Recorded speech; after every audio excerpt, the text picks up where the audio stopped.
আজকের ভিডিওর শুরুতে আমার মেয়ে কিন্তু আপনাদেরকে খুব সুন্দরভাবে হাই বলে দিল। কেউ কিন্তু মাশাআল্লাহ বলতে ভুলবেন না। আসসালামু আলাইকুম। আশা করছি আল্লাহর রহমতে সবাই ভালো আছেন, সুস্থ আছেন। আমিও আলহামদুলিল্লাহ ভালো আছি। আপনারা যারা আমার রেগুলার ভিডিও দেখেন তারা তো অনেকেই জানেন আমি বেশ কয়েকদিন ধরে বাবার বাড়িতে আছি।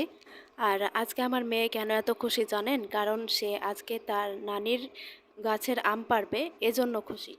আর আমি তো আরও মহা খুশি, কারণ আমার মায়ের নিজের হাতে লাগানো গাছে আম ধরেছে, আর সেই আম আমি আজকে নিজের হাতে গাছ থেকে নামাবো। দাদুর আমের বাগান কিংবা নানুর আমের বাগান থাকলেও এই কাজটা কিন্তু আমার এর আগে কখনোই করা হয়নি। নিজের হাতে কখনোই আমি গাছ থেকে আম নামাইনি, তবে আজকে নামাবো।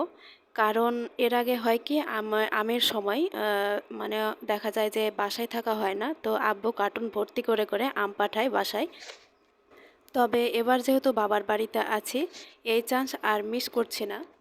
কারণ গাছ থেকে নিজের হাতে আম নামানোর মজাই আলাদা।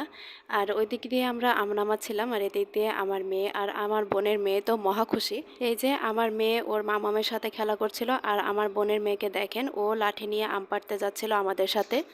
আর এই যে এখন আমার ছোট বোন আম নামাচ্ছিল, আর আমার মেয়ে আর আমার বোনের মেয়ে আম্মার কোলে আর আমার বোনের কোলে উঠেছিল। আসলে আমরা তিন বোনের মধ্যে কেউই কখনো নিজের হাতে মানে গাছ থেকে আম নামায়নি। আজকে আমাদের তিন বোনের প্রথম। বাগানে আমের গাছ আছে, কিন্তু যারা বাগান দেখাশোনা করে তারাই আম নামিয়ে বাড়িতে পৌঁছে দিয়ে যায়। তো এই কাজটা কখনোই আমাদের করা হয়নি। আর আজকে আম নামাতে পেরে সত্যি খুব ভালো লাগছে। একবার আমি নামিয়েছি, একবার আমার মেজো বোন নিজের হাতে নামিয়েছে, আর তারপর আমার ছোট বোন নামিয়েছে। আজকে আম্মাকে একটাও আম নামাতে দিনে আমরা তিন বোনে এই কাজটা সেরে ফেলেছি। আর এই যে আম নামিয়ে নিয়ে এসে টাটকা টাটকা গাছ পাকা আম কেটে খাচ্ছিলাম দুই বোন মিলে। আর এদিক দিয়ে একটু দেখাই, এই আমগুলো হলো আমার দাদুর বাগানের আম। তো আমগুলো দিয়ে গিয়েছে কালকে। তো আম্মা বলছিল যে যদি আমরা যখন মানে বাসায় যাব সেই সময় যদি আমগুলো নামানো হতো তাহলে অনেক বেশি ভালো হতো, আমরা আমগুলো নিয়ে যেতে পারতাম। আর এত আগে আম নামিয়ে আম দেখা যায় যে পচে যায় বা পেকে যায়, তখন তো খেয়ে নিতে হয়, আর পচা আম তো ফেলে দিতেই হয়।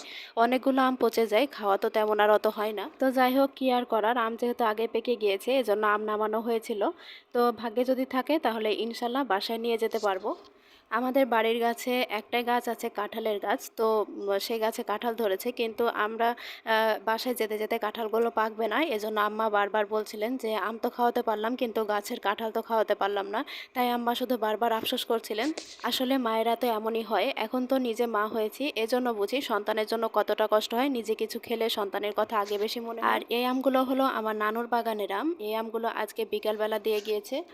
এবার বলেন তো আমার দেশের বাড়ি কোথায়? আশা করছি ভিডিওটি সম্পূর্ণ দেখলে এটা বুঝতে পারবেন।